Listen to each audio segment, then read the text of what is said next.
Mga pagbasa ng mga salita ng makapangyarihang Diyos, ukol sa paghahangad sa katotohanan. Paano hangarin ang katotohanan? 14. B. Pagpapasasa sa sexual na pagnanasa ng laman. Noong nakaraan, sa pagtatalakay sa lihis na kalikasang diwa ng mga tao na nagreenkarnasyon mula sa mga dyablo, binanggit natin ang kanilang kalaswaan at sexual na pang-aakit, dalawang uri ng pagpapamalas ng sexual na pagnanasa ng laman. Dagdag pa sa dalawang ito, may isa pang aspekto na nauugnay sa kalaswaan at sa sexual na pang-aakit, isang uri ng panlabas na pag-uugali o pagsasabuhay ng pagkatao, at iyon ay ang kahalayan. Ang kalaswaan at kahalayan ay karaniwang ipinapares ng magkasama. Alam mo ba kung ano ang ibig sabihin ng kahalayan? Ang kahalayan ay nangangahulugan ng pagpapakasasa. Ang ibig sabihin nito ay pagiging immoral at walang pagpipigil. Ang tatlong aspektong ito ay dapat sapat na para himayin ang mga buktot na pagpapamalas ng ganitong uri ng tao tungkol sa sexual na pagnanasa ng laman.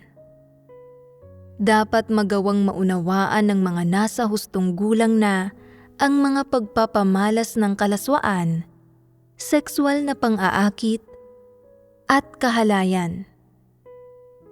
Hindi ito abstrakto sapagkat ang gayong mga usapin at ang gayong mga tao ay karaniwang nakikita at naririnig sa pang-araw-araw na buhay.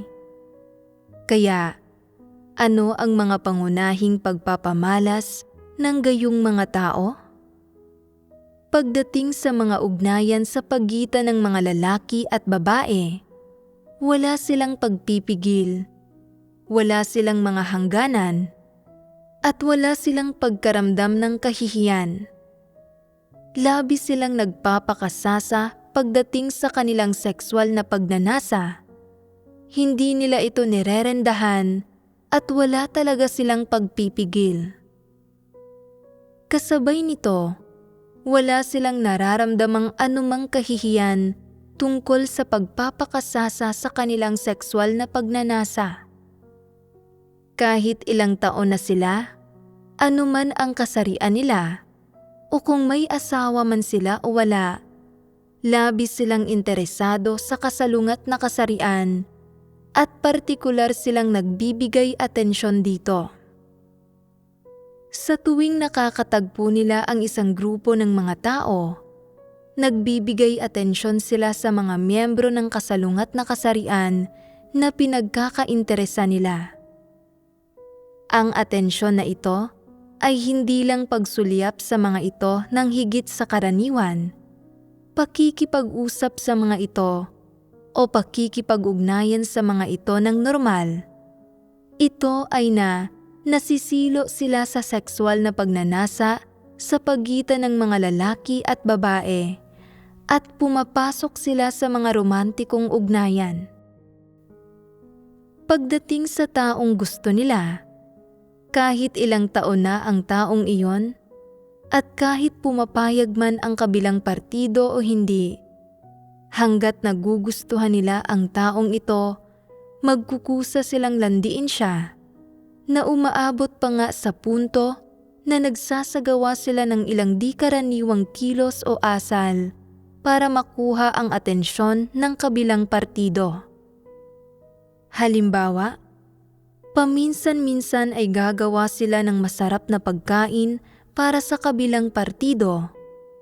Sa mga holiday, bibigyan nila ito ng mga regalo. Mayroon mang dahilan o wala, magpapadala sila ng mga mensahe sa kabilang partido.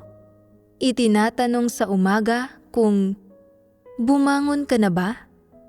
At sa gabi kung nakaligo ka na ba? Makalipas ang ilang araw ay sasabihin nila, ang lamig ng panahon kamakailan. Tiyakin mo na magpatong-patong ka ng suot na damit at huwag kang magpalamig. Kung may kailangan ka mang anumang bagay, pwede kang magpatulong sa akin. Madalas silang nagpapahayag ng pag-aalala. Ginagamit ito bilang palusot para ligaligin ang kabilang partido. Ang ganitong uri ng tao ay hindi kailanman lumalandi ng isa o dalawang individual o ng dalawa o tatlo. Nilalandi nila ang sinumang nagugustuhan nila. Nagkakagusto sila sa lahat ng nakikita nila. Sa sandaling may mahanap silang isang taong kaakit-akit o maganda ang pakiramdam nila sa kanya, agad silang nagkakaroon ng mahahalay na kaisipan at nagtatangka silang akitin ang taong iyon. Nasa ang grupo man sila o nasa ang kapaligiran man sila, hindi nila kailanman nalilimutan ang usaping ito. Saan man sila magpunta, palagi nilang pinupuntirya ang 3 o 5 o mga 100 na mga kaibigan sa kasalungat na kasarian o katapatang loob na nagugustuhan nila. Kung kaya nilang magkaroon ng pisikal na pagdikit, itinuturing nila ito bilang pagkakamit sa layon ng pagpasok sa isang romantikong ugnayan. At kung hindi pa ito umaabot sa antas ng isang romantikong ugnayan, ang panlalandi lang sa iba ng gaya nito ay napakaganda na sa kanilang pakiramdam. Ang kanilang mga araw ay matamis at kasiyasiya. Kung hindi ito tinutulutan ng kapaligiran at hindi nila magawang lumandi sa kasalungat na kasarian, sumasama ang loob nila. Kung may nagpapaalala sa kanila na ang gayong pag-uugali ay hindi naaangkop, nagkikimkim sila ng sama ng loob sa puso nila. Kung may nagpipigil sa kanila na lumandi ng mga tao ng walang pakundangan, lumalaban sila at salungat sa kanilang puso at iniisip pa nga na, karapatan ko ito. Anong nagbibigay sa iyo ng kalipikasyon na pigilan ako? Kalayaan ko ang ginagawa ko. Hindi ko nilalabag ang batas, ni hindi ako gumagawa ng krimen, kaya sino ka para subukan akong kontrolin? Anuman ang kapaligiran, ang ganitong uri ng tao ay palaging nakadarama ng pangangailangan na makahanap ng kung anong uri ng libangan na pagkakaabalahan niya. Palagi niyang nararamdaman ang pangangailangan na makahanap ng ilang kaibigan sa kasalungat na kasarian o mga sexual na katuwang para magpalipas ng oras, para punan ang kanyang buhay at gawing mas kasiyasiya ito. Kung hindi, pakiramdam nila ay hungkag, nakakabagot at hindi interesante ang kanilang buhay. Ang ilang tao, pagkatapos landiin ng walang humpay, ay hindi mapigilan na mag-internet para manood ng pornografiya, nang namumuhay sa loob ng sexual na pagnanasa ng kanilang laman, immoral at walang pagpipigil, at hanggat tinutulutan ng mga kondisyon, kaya nilang gumawa ng anuman.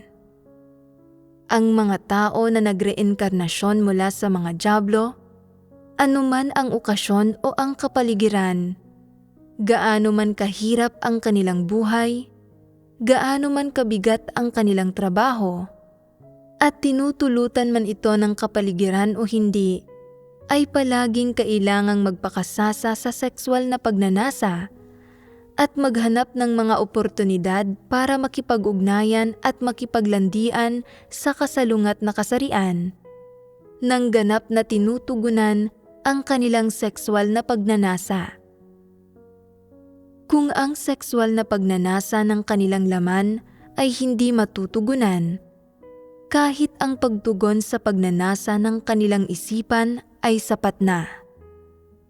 Ito ang tinatawag na pagiging lihis. Masyado silang lihis.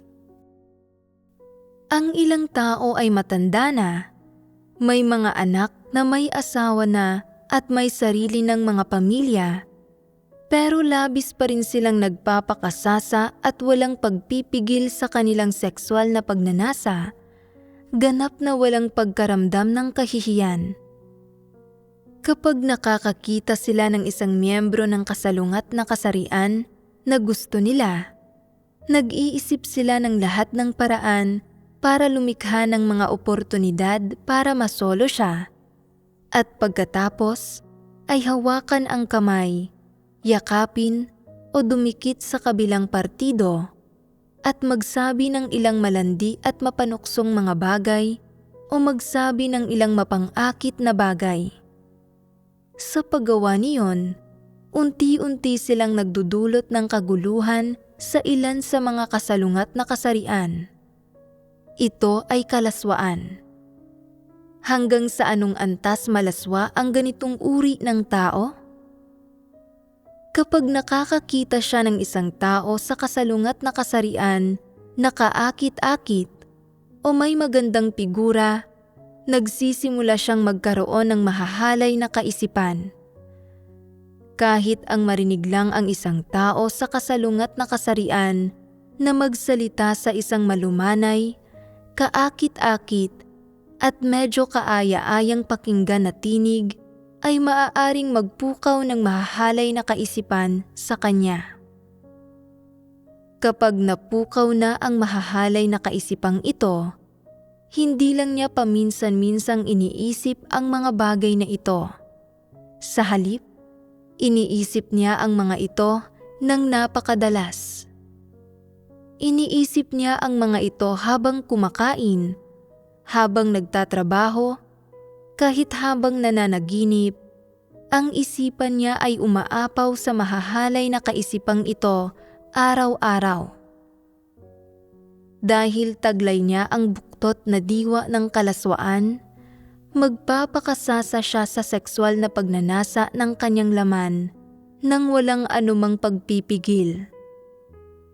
Kahit kapag nakakakita siya ng isang tao na mula sa isang magandang pamilya na may kayamanan at katayuan, isang mayamang batang dalaga o isang mayamang babaeng asawa o isang matangkad, mayaman at gwapong lalaki o isang mayamang negosyante, nagsisimula siyang magkaroon ng mahahalay na kaisipan. Tingnan mo na lang kung gaano kalubhang malaswa ang gayong mga tao. At may mas malulubha pang ang kaso. Sa iglesia, may isang brother na magaling umawit. Hindi naman siya anumang pangsikat na antas na mang-aawit. Maganda lang sa pandinig ang tinig niya. Lumalabas na nang marinig ng ilang babae ang kanyang pag-awit, ang mga ito ay nagkaroon ng magagandang damdamin sa kanya at gusto siyang pakasalan. Ang mga babaeng ito ay ni hindi kailanman nakita ang hitsura ng brother na ito. Hindi nila alam kung ilang taon na siya, kung anong uri ng personalidad ang mayroon siya, kung ano ang antas ng pinag-aralan niya, kung ano ang kakayahan niya, o kung kumusta ang pananampalataya niya sa Diyos. Hindi nila isinaalang-alang ang mga bagay na ito, pero gusto pa rin nilang pakasalan siya. Ang kanilang mahahalay na kaisipan ay napukaw dahil lamang sa pagkarinig sa kanyang tinig. Sabihin sa akin, hindi ba't ang gayong mga dyablo ay may lihis na kalikasan?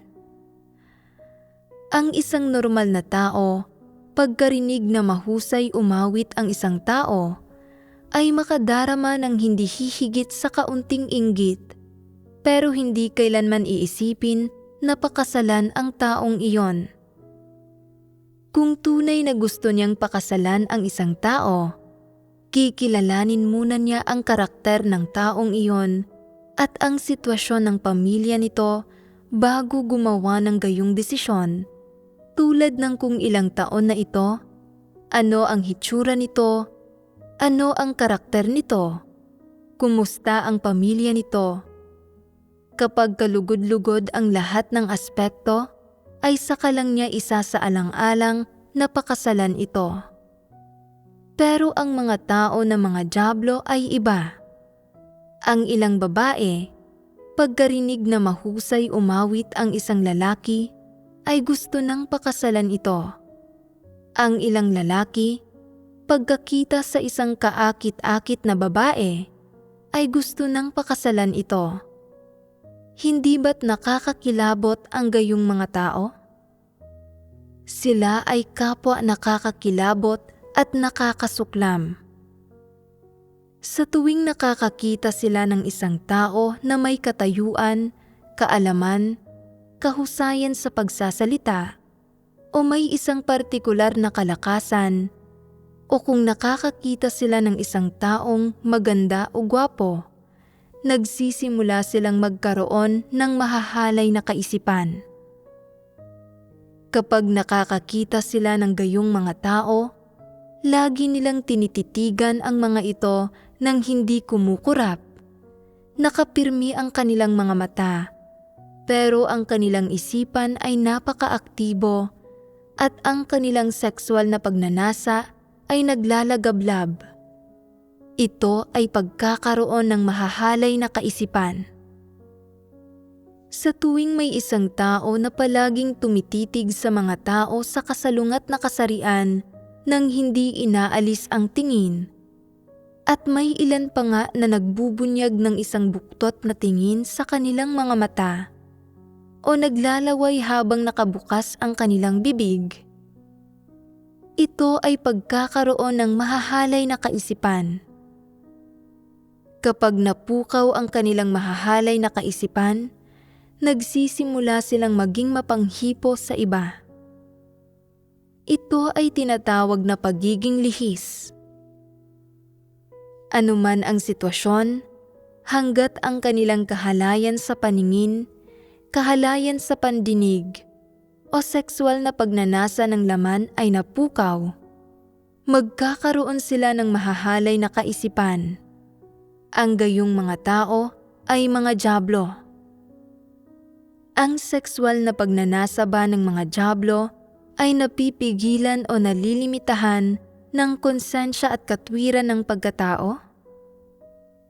Hindi ito napipigilan, kaya palaging umaapaw ang kanilang sexual na pagnanasa at palagi silang nagpapakita ng mga pagpapamalas ng kahalayan.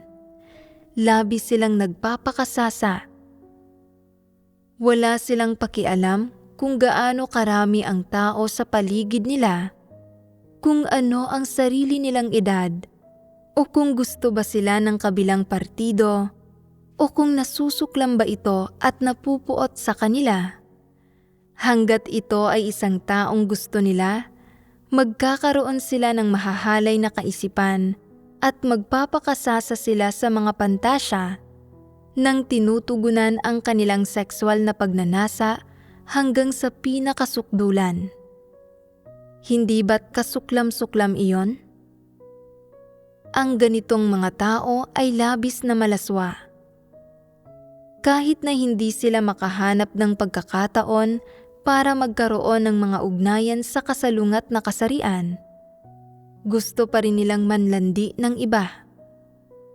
Ang mga pagpapamalas ng pag-uugaling ito ay na madalas silang nagpapadala ng malalanding senyales sa pamamagitan ng pagtingin sa iyo ng malagkit. Iniisip ang lahat ng paraan para makaugnayan ka at mapalapit sa iyo. Sadyang daanan ka at hawakan ng bahagya ang iyong kamay, balikat, o likuran, at magsabi ng malalanding bagay, at ang lahat ng ito ay sinasadya. Ipinapakita nito na ang kanilang puso ay puno na ng kahalayan. Ang mga normal na taong nasa hustong gulang, kapag nakikisalamuha sa mga miyembro ng kasalungat na kasarian, ay nagpapanatili ng mga hangganan, pagpipigil at saklaw. Ito man ay tungkol sa mga bagay tulad ng sexual na pagnanasa, mga kaisipan, pananalita, pisikal na pagdikit, o pisikal na distansya sa pagitan ng mga tao. Ang lahat ng ito ay pinamamahalaan at pinipigilan ng kanilang konsensya at katwiran. Pero ang mga taong malalaswa at mahahalay ay hindi ganito.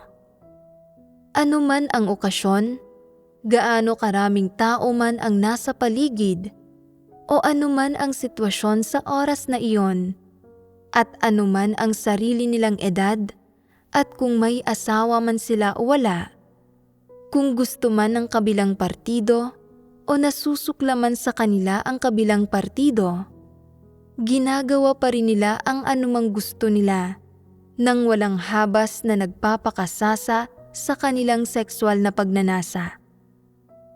Ito ang tinatawag na kahalayan. Ang ganitong mga tao ay hindi napipigilan ng anumang bagay, ni hindi sila sumusunod sa mga moral na hangganan, ganap silang nagpapakasasa. Sa katunayan, gaano kalayo ang inaabot ng ilang tao sa kanilang pagpapakasasa?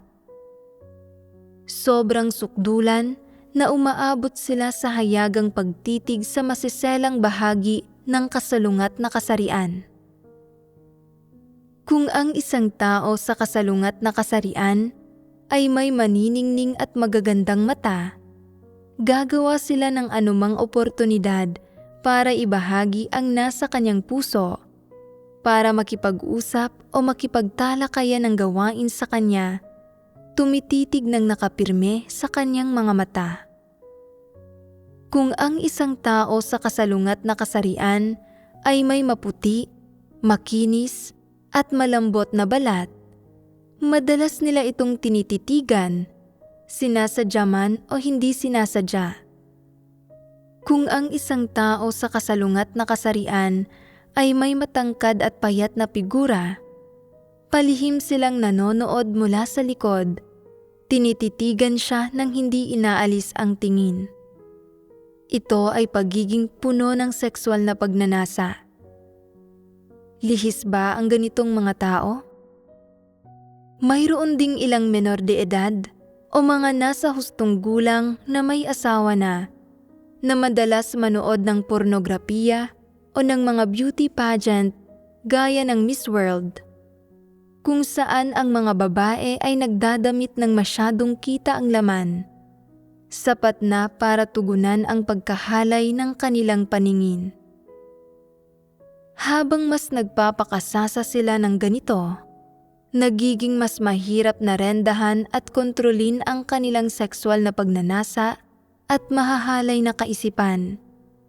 Isa ba itong pagpapamalas ng mga dyablo? Mamumuhay ba sa ganitong paraan ang mga normal na tao? Aasal ba sila sa ganitong paraan? Ang ilang lalaki mula sa silangan ay medyo konserbatibo, at kapag nagpupunta sila sa kanluran at nakakakita sila ng maraming babaeng nakadamit ng kita ang laman, nagiging mausisa sila at gusto nilang sumulyap ng ilang beses pa. Pero pagkalipas ng ilang panahon, kapag nasanay na sila rito, hindi na sila nagiging mausisa. Isa itong normal na pagpapamalas. Mayroon ding ilang tao na walang asawa na medyo mausisa tungkol sa mga usapin ng sexual na pagnanasa, o napaminsan-minsan dahil sa objektibong kapaligiran ay nagkakaroon ng kung anong buktot na kahalayan. Ang lahat ng ito ay mga normal na pisyolohikal na reaksyon. Hindi ito matatawag na pagiging lihis. Pero ang mga tao na mga dyablo ay hindi katulad ng mga ordinaryong tao. Ang kanilang pagiging lihis ay lampas sa mga normal na tao, Ito ay partikular na hindi normal. Hindi lang sila mausisa tungkol sa sexual na pagnanasa o mayroon silang mga normal na pisyolohikal na reaksyon o mga pangangailangan. Sila ay immoral at mahalay. Kapag nagpapakasasa sila sa buktot na kahalayan, hindi sila nakakaramdam ng kahihiyan kahit kaunti. Ito ang tinatawag na pagiging lihis. Hanggang saan ang pagkalihis nila? Sa pagtingin lang sa balat, mga mata, figura, o hitsura ng kasalungat na kasarian, o kahit naririnig lang nila ang tinig nito, nagsisimula na silang magkaroon ng mahahalay na kaisipan at pagkatapos ay lumilikha sila ng lahat ng posibleng oportunidad para makaugnayan o makalapit sa kabilang partido, na umaabot pa nga sa punto na umaaksyon sila para tugunan ang kanilang sexual na pagnanasa. Ito ay tinatawag na pagiging lihis. Ang isa pang pagpapamalas ng pagiging lihis ay na ang mga taong ito, nasa anumang kapaligiran sila, ay palaging napapaligiran ng iba't ibang tao sa kasalungat na kasarian. Ang gayong tao ay nanlalandi ng ilang miyembro ng kasalungat na kasarian ng sabay-sabay at madalas na nagpapanatili ng mga malabong ugnayan sa maraming tao. Ano ang ibig sabihin ng isang malabong ugnayan? Isa itong ugnayan na katulad ng isang pagkakaibigan, pero katulad din ng isang romantikong ugnayan. Walang makakapagsabi ng malinaw kung anong uri ng ugnayan ang aktwal na mayroon sila. Wala silang malilinaw na hangganan sa kasalungat na kasarian. Ang kanilang mga ugnayan ay labis na malabo. Mayroong palagi ang landian at ang mga bagay ay magulo at hindi malinaw. Ang mga pagpapamalas ba na ito ay pinamamahalaan ng isang malaswang kalikasan?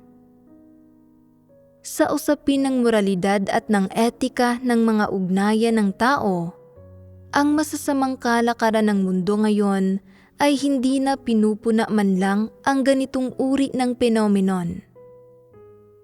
Tinatawag ito ng mga tao na pagkakaroon ng kapabilidad, na pagiging sunod sa uso.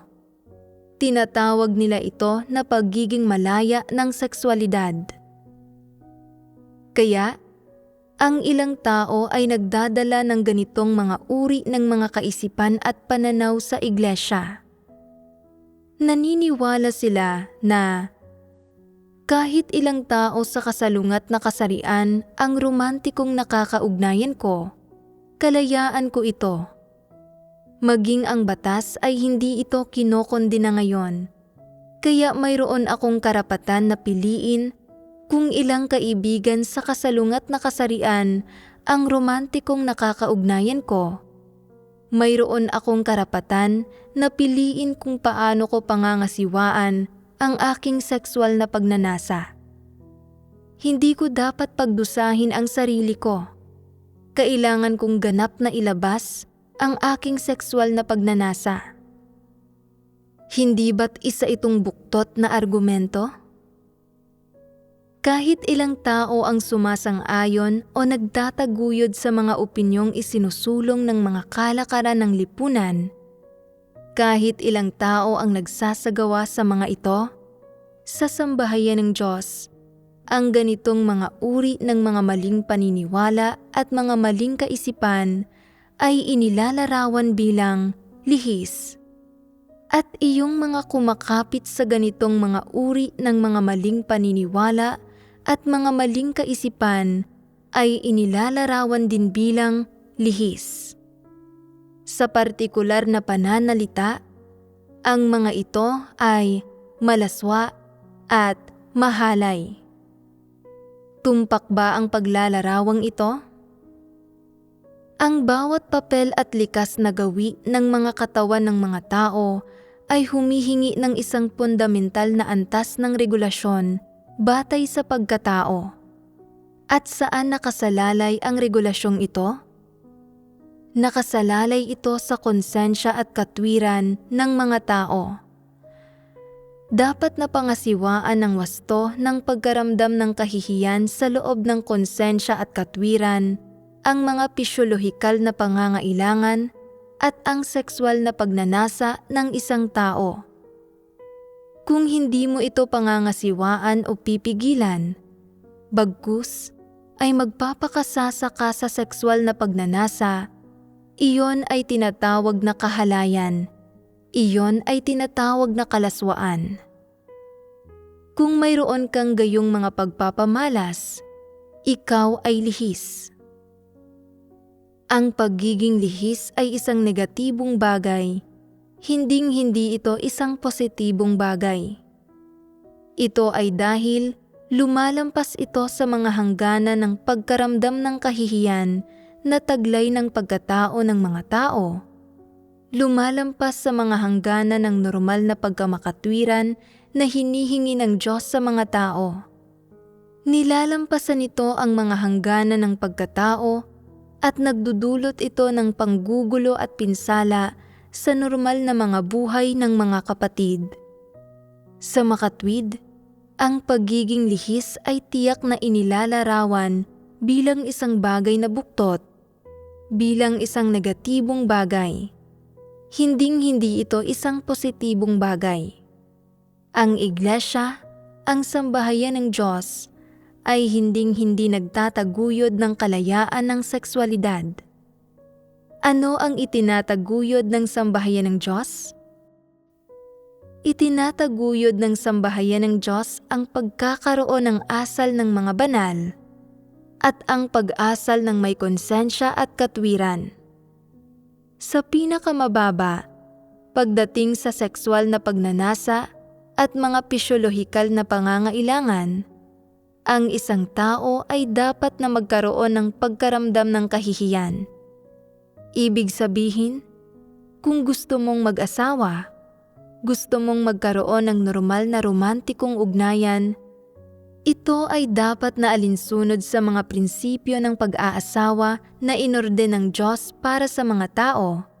Hindi ito maaaring kasangkutan ng pakikipagtalik sa kadugo, kahalayan o kalaswaan. Nauunawaan mo ba? Ngayon lang ay nagbahaginan tayo tungkol sa ilang pagpapamalas ng pagiging lihis ng mga tao na mga dyablo. Mabuti ba na nagbahaginan tayo tungkol sa ganitong uri ng paksa para tulungan kayo na magkaroon ng kaunting pagkakilatis? Ano man ang pagpapamalas, kung lumalampas ito sa saklaw ng mga tiwaling disposisyon ng mga normal na tao o lumalampas ito sa saklaw ng likas na kalikasan at mga likas na gawi ng mga tao, hindi ito normal. Isa itong pagpapamalas ng mga dyablo. Sa ating mga napagbahaginan, maliban sa mga taong may mga kaisipan at pag-uugali na labis na lihim na mapanganib at hindi normal, may isa pang uri ng tao na maaaring hindi nagpapakita ng mga halatang masama at di normal na pagpapamalas na iyon. Pero ang malinaw niyang pagpapamalas ay labis na kalaswaan at kahalayan. Ang pagkakaroon ng malilinaw na pagpapamalas na ito ay nagpapatunay rin na mayroon silang aspekto ng lihis na diwa ng mga dyablo. Kung gayon, masasabi ba ng may katiyakan na ang mga taong may malilinaw na pagpapamalas na ito ay mga dyablo? Nagpapakasasa sila sa kanilang sexual na pagnanasa sa anumang oras.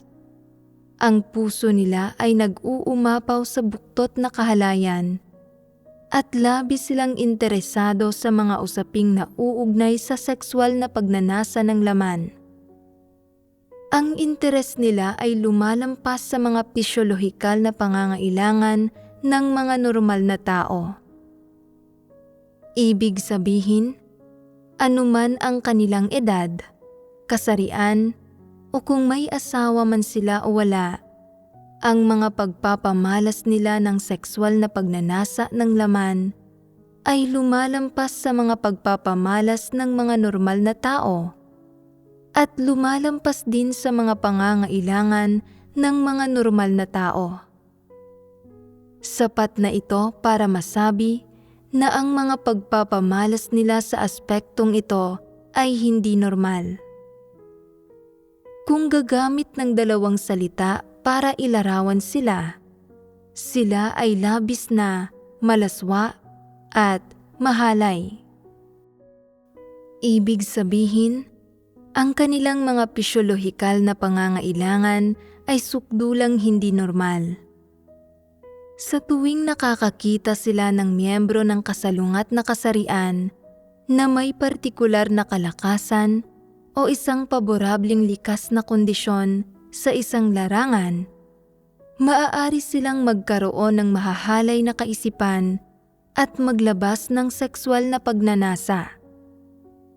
Halimbawa, kapag nakakakita sila ng isang tao sa kasalungat na kasarian na may mga makislap at tuwid na ngipin at na may ngiti na napakaganda at napakatamis o may napakagandang buhok o mga mata, maaari silang magkaroon ng mahahalay na kaisipan.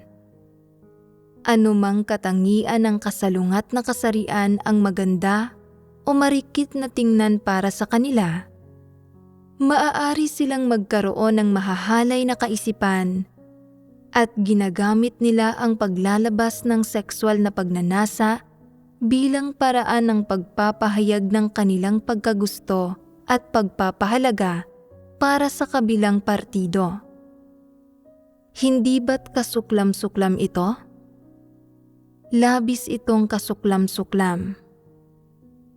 Ang ilang buktot na tao ay nagkakaroon ng mahahalay na kaisipan sa tuwing nakakakita sila ng isang tao sa kasalungat na kasarian na gumagawa ng isang partikular na ekspresyon sa mukha, tulad ng bahagyang pagtataas ng mga kilay habang nagsasalita o mga pagpapakita ng mga dimple o pagpapakita ng partikular na kahali-hali ng tingin kapag ngumingiti sila. Ang dalas at bilang ng beses na napupukaw sa kanila ang mahahalay na kaisipan ay wala sa hinagap at hindi lubos maisip. Sadyang nalilito ang mga normal na tao rito. Kung maganda ang hitsura ng isang tao, ayos lang na sulyapan siya ng isa o dalawang beses pa. Pero paanong humahantong iyon sa mahahalay na kaisipan at paglalabas ng sexual na pagnanasa? Hindi ba't baluktot iyon? Ang mga bagay na iniisip ng mga normal na tao na hindi pupukaw ng mahahalay na kaisipan ay maaaring magdulot sa mga buktot na tao na magkaroon ng mahahalay na kaisipan at maglabas ng kahalayan at hindi ito maunawaan ng mga normal na tao. Ito ay tinatawag na pagiging lihis. Sa madaling salita, ito ay tinatawag na pagiging baluktot, pagiging bastos. Ang ilang babae, kahit kapag nakakakita sila ng isang lalaking maskulado, maganda ang hubog ng mukha at matangkad, ay maaaring magkaroon ng mahahalay na kaisipan. O kapag nakakakita sila ng isang lalaking may ilang kasanayan, kung anong abilidad, at higit pa roon ay may kayamanan at katayuan, palaging napupukaw sa loob nila ang mahahalay na kaisipan. Hindi lang nila siya hinahangaan o iniisip na disente siya. Hindi lang sila nakadarama ng kaunting pagkagusto sa kanya at hindi lang nila gustong magkaroon ng romantikong ugnayan sa kanya o ligawan siya para makaugnayan. Sa halip, palaging napupukaw sa loob nila ang mahahalay na kaisipan tungkol sa kanya. Sabihin sa akin, hindi ba't kasuklam-suklam ito? Hindi ba't lihis ito? Ang madalas na pagkapukaw ng mahahalay na kaisipan ay hindi normal. Ito ay lihis. Tatapusin natin dito ang ating pagbabahaginan tungkol sa mga pagpapamalas ng kalaswaan at kahalayan sa mga tao na nagreinkarnasyon mula sa mga dyablo. Ngayon ay pag-usapan naman natin ang sexual na pang-aakit. Ang sexual na pang-aakit ay aktwal na nauugnay kapwa sa kalaswaan at kahalayan. Isang paraan lang ito ng pagsasalita tungkol sa parehong bagay mula sa ibang perspektiba. Ito ay tumutukoy sa kung paanong ang ilang tao para maakit ang kasalungat na kasarian at makagawa ng paborableng impresyon dito, ay madalas na ipangalandakan ang kanilang mga mapanghalinang alindog sa harap nito. Halimbawa, ang ilang babae ay mahilig maglagay ng matingkad na pula at kaakit-akit na lipstick na gawing labis na kahali-halina ang kanilang mga mata gamit ang kolorete at na maglagay pa nga ng blush kahit na napakatanda na nila.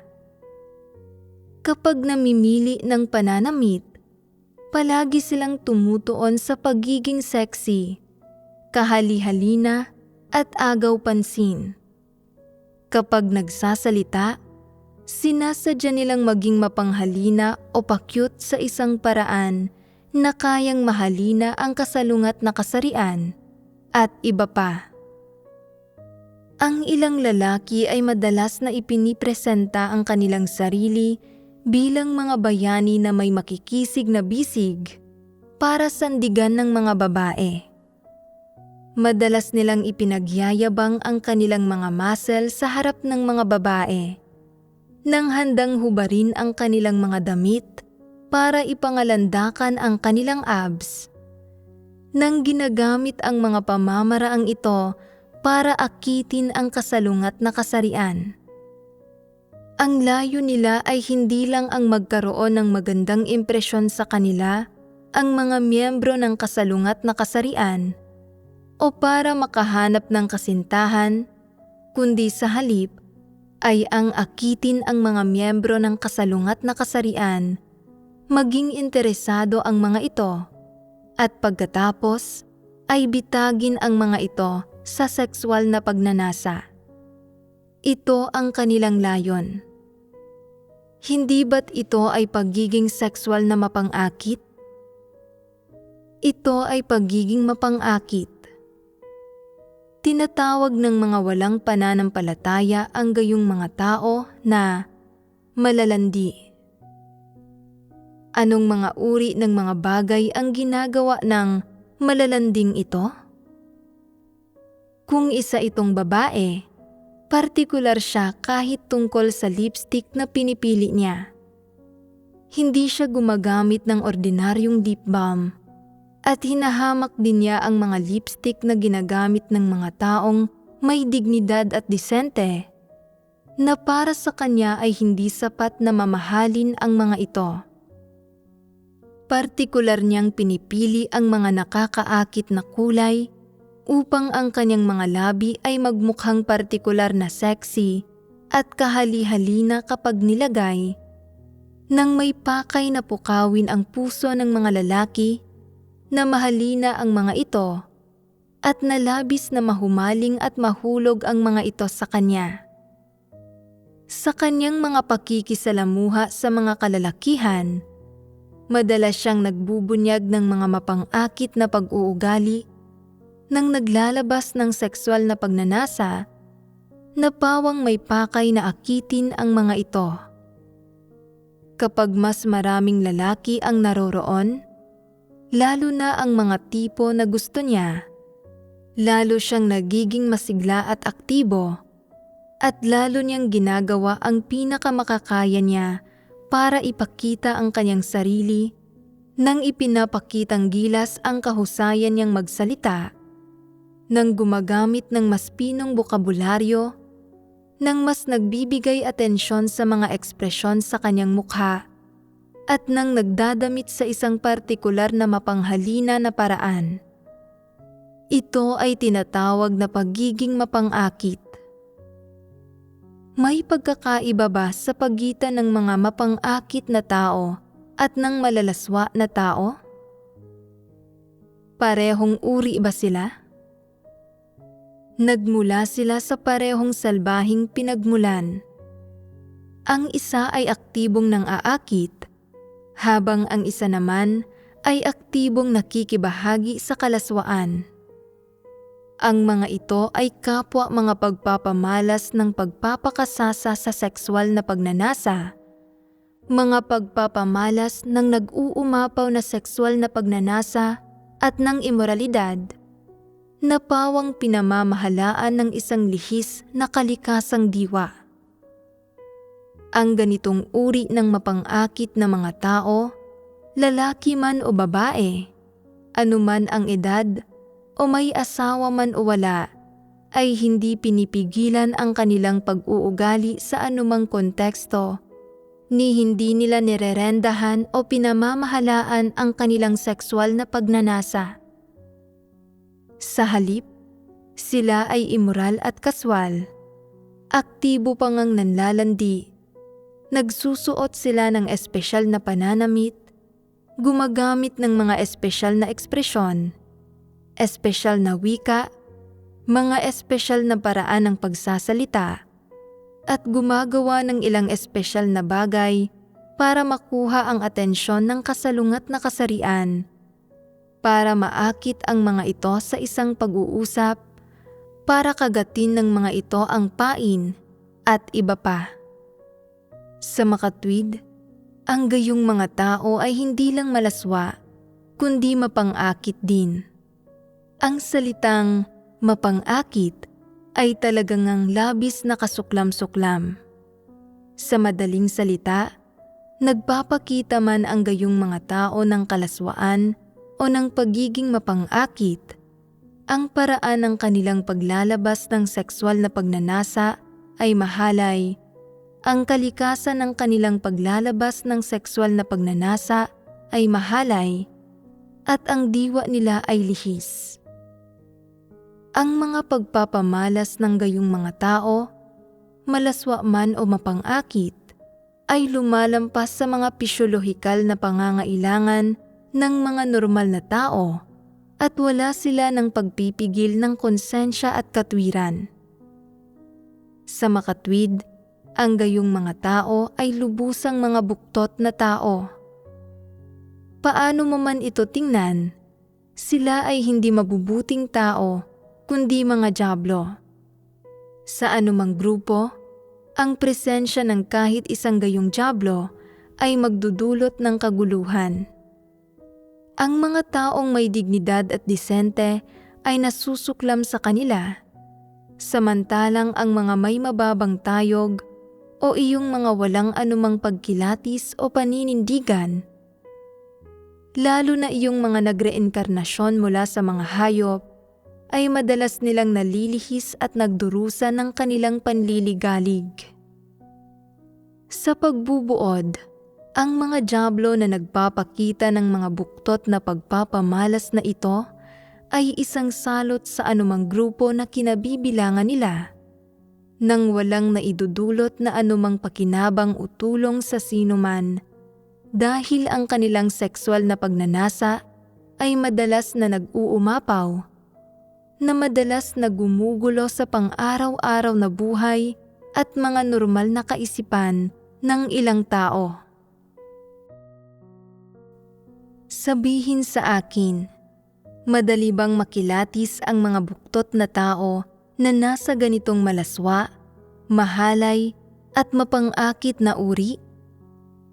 Kaya silang kilatisin ng mga nasa hustong gulang, at maaaring sa panahon ngayon ay kaya na rin silang kilatisin kahit ng mga minor de edad. Sa makatwid, karamihan ng tao, kapag nakakaharap iyong mga may buktot na diwa ng mga dyablo, ay dapat na magkaroon ng kaunting damdamin, ng kaunting pagkilatis. Hindi sila magiging ganoon kahangal na hindi nila matutukoy. Kaya, kapag nakakatagpo kayo ng gayong mga tao, alam ba ninyo kung paano sila tratuhin? Tatanggihan ba ninyo sila? Kung may makakatagpo kang isang tao na hindi mo gusto, maaaring tanggihan mo siya. Pero kung ito ay isang tao na gustong-gusto mo, ang iyong pinapangarap na kasintahan, ang iyong ideal na asawa, magiging madali ba para sa iyo na tanggihan siya? Malinaw na alam mo na ganito siyang uri ng tao, pero dahil masyadong kahali-halina ang kanyang hitsura o ang kung anong kalakasan niya ay masyadong nakakaantig sa iyo, nabibihag niya ang puso mo at nahahalina ka. Sa ganitong uri ng sitwasyon, nagiging mahirap para sa iyo na tanggihan siya. Kung hindi mo siya tatanggihan, hindi ba't nasa panganib ka? Oo, iyon ay pagkahulog sa tukso. Pagkahulog lang ba ito sa tukso? Ito ay pagkahulog sa ipo-ipo ng sexual na pagnanasa. Madali ba para sa isang taong nahuli sa ipo-ipo ng sexual na pagnanasa na makaalpas? Pinapakitaan kanya ng pag-aalala at pagsasaalang-alang, pagmamahal at pagmamalasakit. Dagdag pa rito ay palagi kanyang hinahandugan ng maliliit na pabor. Nakadarama ka ng labis na pagkagiliw sa loob mo. Iniisip mo na wala nang iba pa sa mundong ito na nagtatrato sa akin ng ganito kaganda. Ito ang aking Prince Charming, ang aking pinapangarap na kasintahan. Nabibigo kang mapagtanto na kung siya ay isang malaswa at mahalay na tao, ganoon din ang pagtrato niya sa iba. Isa ka lang sa lahat ng kanyang kaibigan sa kasalungat na kasarian. Para sa kanya, isa ka lang tao na dinadaanan niya, isang hintuan lang, sa kanyang mahabang paglalakbay sa buhay. Kapag sapat na ang naging kasiyahan niya sa iyo at hindi ka nakaakit-akit para sa kanya, ikaw ay nagiging isang tao na isinasantabi niya. Isinasantabi ka niya ng walang awa, gaya ng pagtatapon sa isang tela o isang basahan, at saka mo madarama ang sakit. Kapag nagpasya siyang isantabi ka, walang silbi ang pag-iyak mo, walang silbi ang pagmamakaawa mo sa kanya, maging ang pagluhod mo sa harap niya ay walang silbi. Ang ilang tao ay nagpapakamatay pa nga, pero wala ring silbi iyon. Walang makakaantig sa kanya. Sa sandaling wala na siyang mga sexual na pangangailangan sa iyo, sasabihin niyang wala na siyang mga damdamin para sa iyo. Hindi ka na niya mahal at maghahanap na siya ng susunod na biktima para ipalit sa iyo. Doon mo matutuklasan na ang gayong mga tao ay hindi naaangkop na asawahin, na ang ideya ng isang Prince Charming, nakatadhanang kapareha, pinapangarap na kasintahan ay pawang isang mapanlinlang na panlalansi lamang at saka mo lang mapagtatanto na ang sexual na pagnanasa ay hindi tunay na pagmamahal. Sino man ang kasintahan ng gayong malalaswa at mahahalay na tao, mayroon lamang silang sexual na pagnanasa at walang tunay na pagmamahal. Kailanman ay wala silang anumang intensyon na makasama ka magpakailanman o na tumupad ng anumang responsibilidad. Nagpapakasasa lang sila sa laro ng sexual na pagnanasa. Kapag sapat na ang naging kasiyahan nila at nasuya na ang kanilang sexual na pagnanasa, ni hindi ka na nila susulyapang muli, ni hindi na sila mag-aabalang kaawaan ka. Sa sandaling nakahanap na sila ng bagong lalandiin, nagiging lumang kasintahan ka na, at kapag nagkagayon, ang magagawa mo na lang ay tumangis.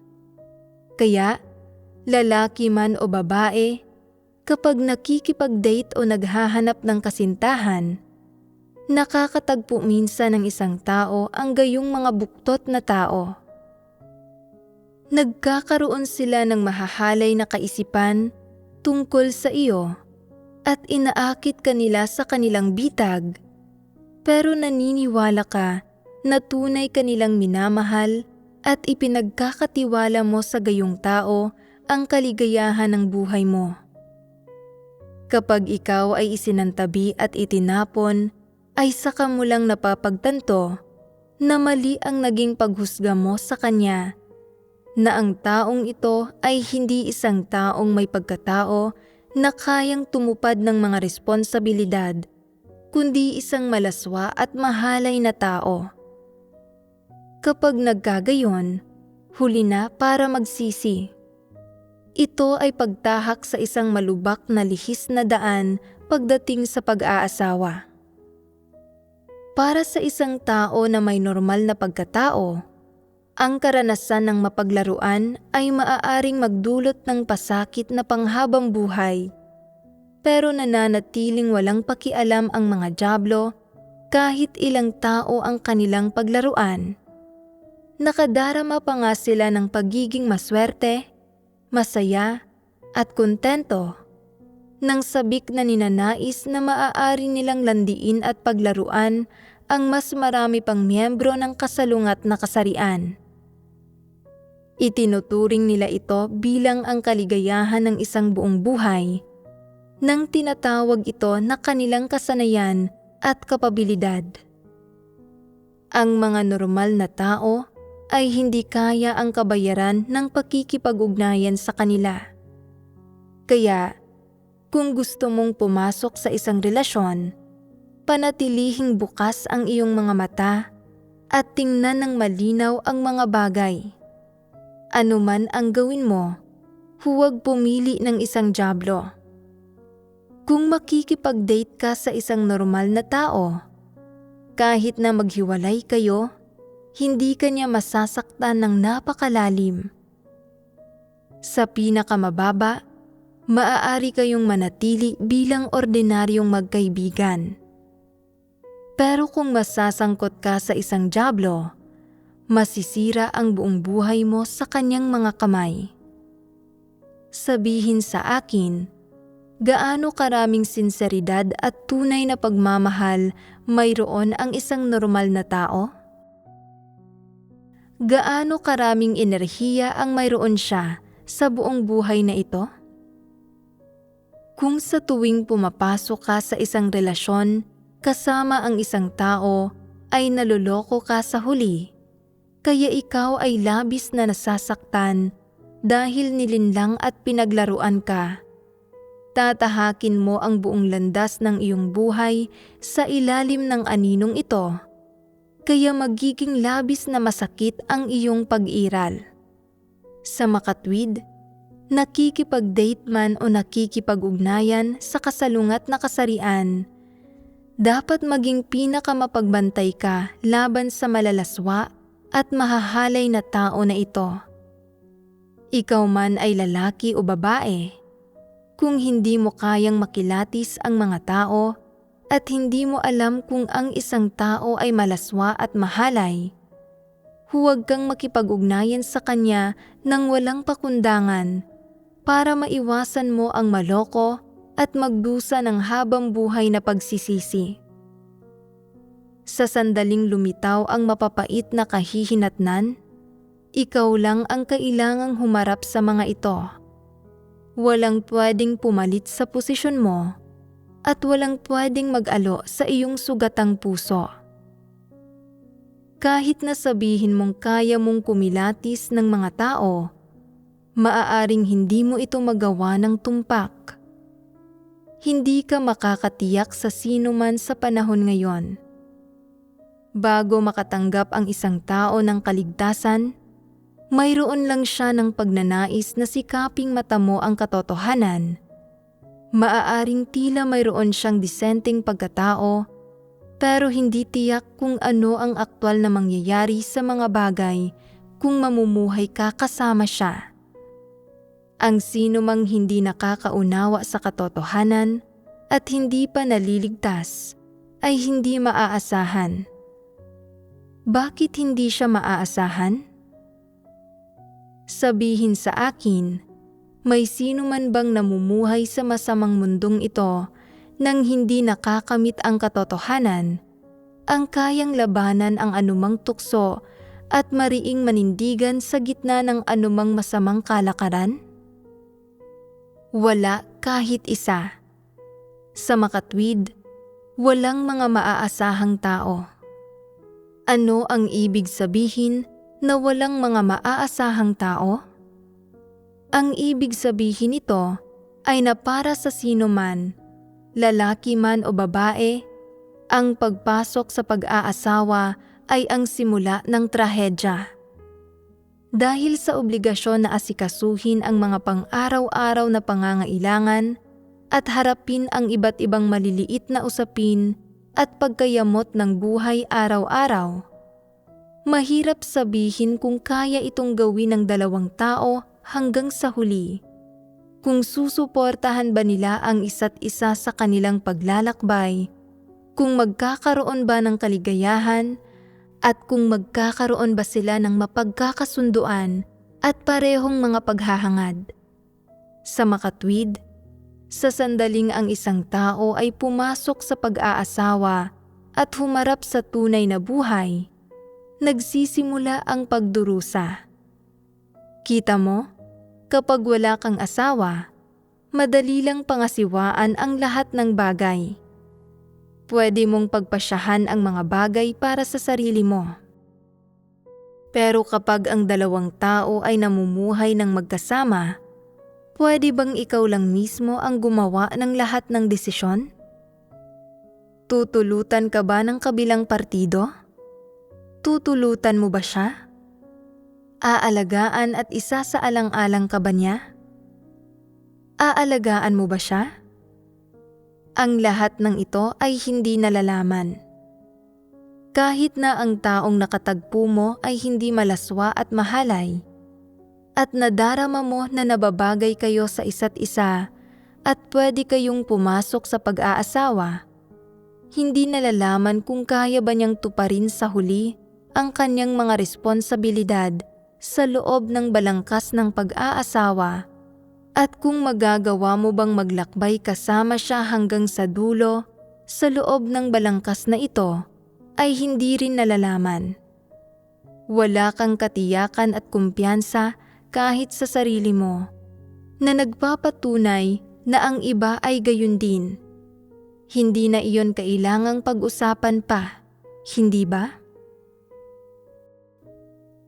Kung sa pang-araw-araw mong buhay, nakakatagpo ka ng ganitong uri ng malaswa, mapang-akit at mahalay na mga tao at sinusubukan nilang makipaglapit sa iyo, dapat malaman mo kung ano ang layo nila sa paggawa niyon.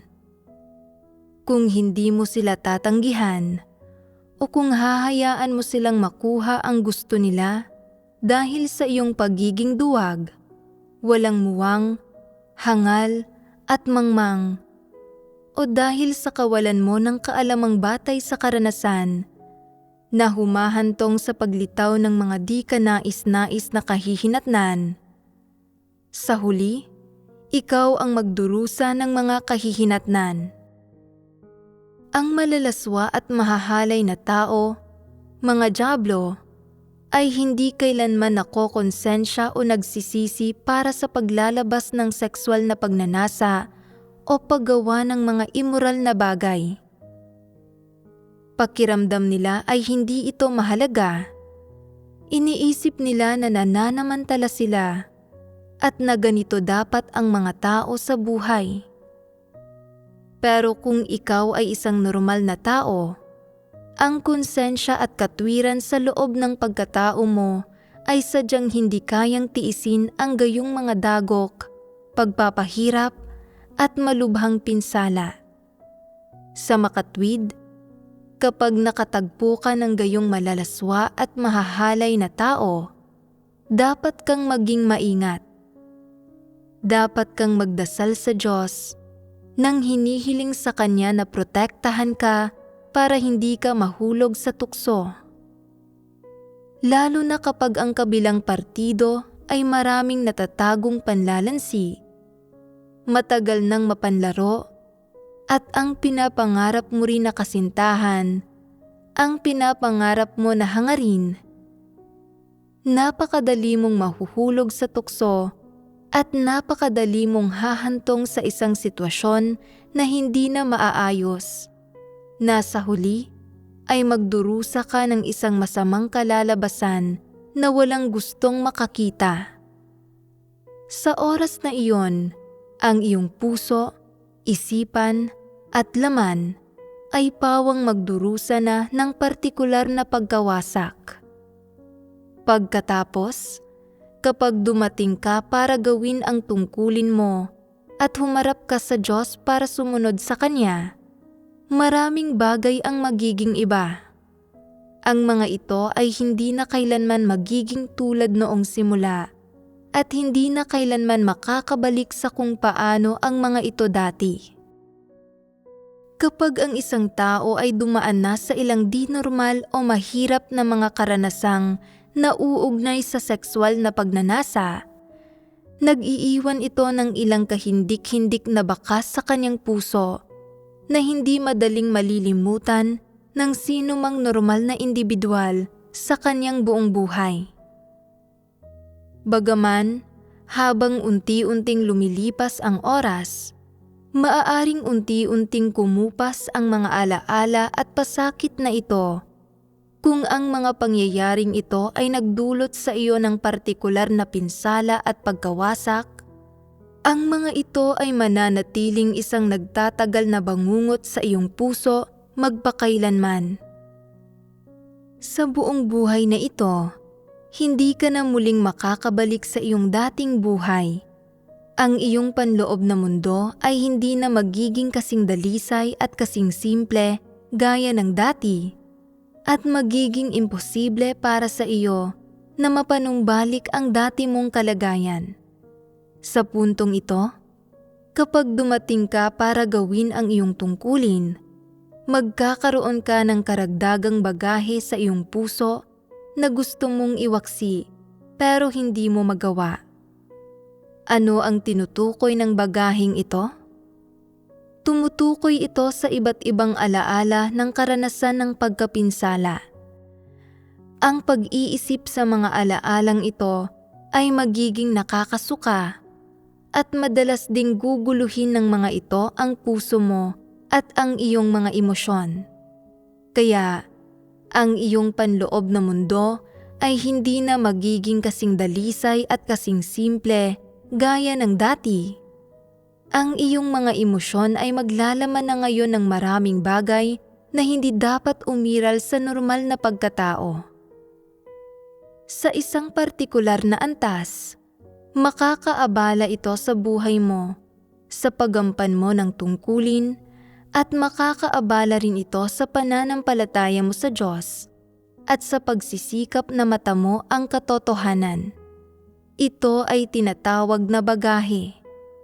Sa makatwid, anuman ang edad, sa sandaling ang isang tao ay nahulog sa tukso ng romantikong pagkakasangkot sa isang dyablo, natural siyang nasasadlak sa di maipaliwanag na pagkasira ng loob.